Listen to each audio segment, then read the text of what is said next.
రైతు కూలీలకు 12,000 రూపాయలు ఇస్తున్నారు, అది పోయింది. ఇల్లు కట్టుకోవడానికి 5 లక్షల రూపాయలు ఇస్తున్నారు, అది పోయింది. విద్యార్థి భరోసా కార్డు ఇస్తున్నారు, అది ఇవ్వలేదు 5 లక్షల రూపాయలు. 4,000 రూపాయలు ఆసరా పెన్షన్ అన్నారు, అది ఇస్తలేరు. ఇంకా ఫీజు రియంబర్స్మెంట్ ఇస్తలేరు. 7,500 కోట్ల రూపాయలు ఫీజు రియంబర్స్మెంట్ ఇవ్వకపోతే ఇవాళ యాజమాన్యాలు పాఠశాల నడపలేని పరిస్థితి, ఇండ్ల కిరాయిలు కట్టలేని పరిస్థితి, బిచ్చబతికి అయిపోయింది. వాళ్ళది అడుక్కునే పరిస్థితి వచ్చింది. అప్పుల పాలయ్యారు. బ్యాంక్ వాళ్ళు లోన్ల కోసం తిరుగుతున్నారు యాజమాన్యాల దగ్గరికి. వీళ్ళు కట్టలేని పరిస్థితుల్లో అయోమయంలో ఉన్నారు. విద్యార్థులు సర్టిఫికేట్ ఇవ్వకుంటే వాళ్ళు బాధపడుతున్నారు. ఫీజు రియంబర్స్మెంట్ ఇవ్వండి ఇన్స్టాల్మెంట్కి ఇస్తా అన్నారు, అది కూడా లేదు. ఇప్పుడు మళ్ళీ ఏమంటున్నారు, మీరు అందరు కలిసి రండి, ఒక యూనియన్ గా తయారై బయట చెప్పకుండా 15% కమిషన్ ఇస్తే మేము బిల్లు ఇస్తామంటున్నారు. ఫీజు రియంబర్స్మెంట్ కూడా 15% కమిషన్ ఇస్తే ఇస్తామంటున్నారు. లేకుంటే 15% కమిషన్ ఇవ్వకుంటే ఇన్స్టాల్మెంట్లకు ఇస్తామంటారు, అది ఇస్తారయ్యా గ్యారెంటీ లేదు. ఆరోగ్యశ్రీ పైసలు లేవు. ఇక రాబోయే రోజుల్లో జీతాలు ఇచ్చే పరిస్థితి కూడా లేదు. కాబట్టి ఇవి అన్నిటికీ పరిష్కారం శాసన మండలిలో కొట్లాడే పార్టీ కావాలి. ఇలా కొట్లాడింది భారతీయ జనతా పార్టీ. అందుకే ఎన్నికలు నమ్మక ద్రోహానికి పోరాటాలకు మధ్య జరుగుతున్న ఎన్నికలు. ఈ ప్రభుత్వం దోసుకోవడమే పనిగా పెట్టుకున్నది. ఇవాళ మళ్ళా నిన్న కొత్త దుకాణం తెరిచారు. ఇవాళ ఎల్ఆర్ఎస్ పేరుతోని. ఎల్ఆర్ఎస్ అట మార్చి 31 వరకు ఎల్ఆర్ఎస్ కు అవకాశం ఇస్తారట. ఇవాళ ఇదే రాష్ట్ర ముఖ్యమంత్రి గాని, ఉత్తమ్ కుమార్ రెడ్డి గారు గాని, ఇతర మంత్రులు గతంలో బీఆర్ఎస్ పార్టీ ఎల్ఆర్ఎస్ పెట్టినప్పుడు వీళ్లే మాట్లాడారు, మా ప్రభుత్వం అధికారంలోకి వస్తుంది, మేము ఫ్రీగా చేస్తాము, బీఆర్ఎస్ పార్టీ దాచుకుంటుంది పైసలు అని చెప్పి ఇదే కాంగ్రెస్ పార్టీ నాయకులు ఇలా ఆ రోజు ఊకదప్పుడు ఉపన్యాసాలు ఇచ్చారు. ఇలా 50,000 కోట్లు ప్రజల నుంచి వసూలు చేయడానికి, ప్రజల నుంచి దోసుకోవడానికి ఎల్ఆర్ఎస్ పేరు మీద ఇలా వీళ్ళు మళ్ళీ మాట్లాడుతున్నారు.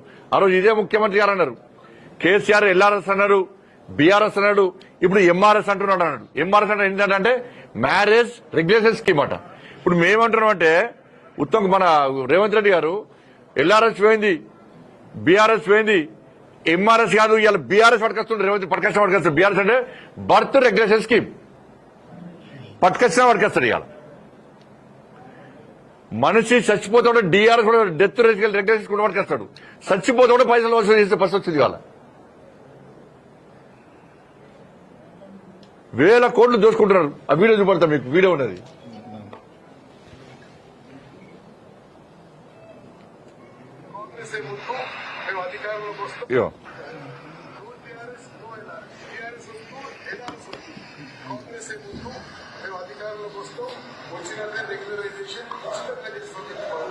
వాళ్ళ రక్తాన్ని పీల్చాలనేటువంటి ఆలోచనతో రాష్ట్ర ప్రభుత్వం వీలైతే అసలు కట్టబాగండి.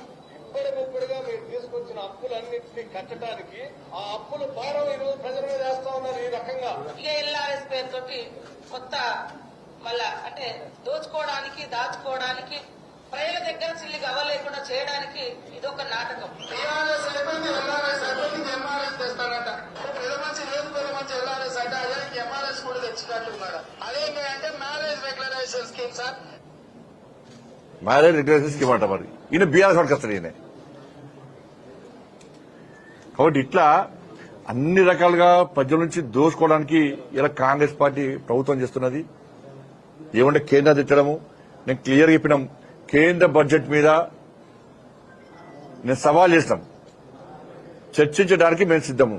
1,08,000 కోట్ల రూపాయలు వివిధ అభివృద్ది పనులకు, సంక్షేమ పథకాలకు మేము ఇచ్చింది 1,08,000 కోట్ల రూపాయలు తెలంగాణ రాష్ట్రానికి ఇచ్చినాము.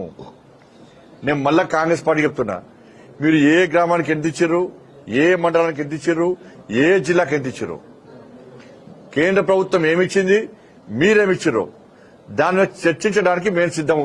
అరే పోయిన గత బడ్జెట్ లా ఇళ్ల నిర్మించుకోవడానికి డబుల్ బెడ్రూమ్ల కోసమని 7,000 కోట్ల రూపాయలు మీరు బడ్జెట్ లో కేటాయించారు.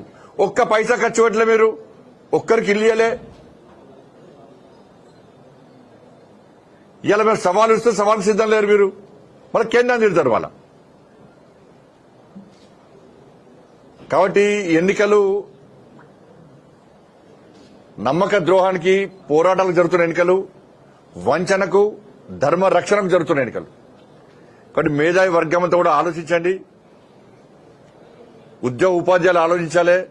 317 జీవో విషయంలో గాని, మీ పీఆర్సీ విషయంలో గాని, మీ డిఎల్ విషయంలో గాని కొట్లాడింది భారతీయ జనతా పార్టీ. లాఠీ చార్జీలో దెబ్బతిన్నది భారతీయ జనతా పార్టీ. జైలుకు పోయింది భారతీయ జనతా పార్టీ. కానీ మీకోసం కొట్లాడి జైలుకు పోయినటువంటి భారతీయ జనతా పార్టీ కార్యకర్తలకు భరోసా, ఒక విశ్వాసం నింపాలంటే, ఇంకా మీకోసం కొట్లాడని చెప్పి ఒక ఆలోచన రావాలంటే, కొట్లాడే పార్టీకి, కొట్లాడిన పార్టీకి, భారతీయ జనతా పార్టీ అభ్యర్థులకు మీరు ఓటేసి గెలిపించాల్సిందిగా మీ అందరికీ విజ్ఞప్తి చేస్తూ, మీరు భారీ మెజార్టీతో గెలిపేయండి. మీకోసం, మీ సమస్యల పరిష్కారం కోసం ఉద్యమం మేం చేయడానికి సిద్ధంగా ఉన్నాం. తప్పకుండా మీరు అందరూ సహకరిస్తారని చెప్పి మేము ఆశిస్తున్నాం.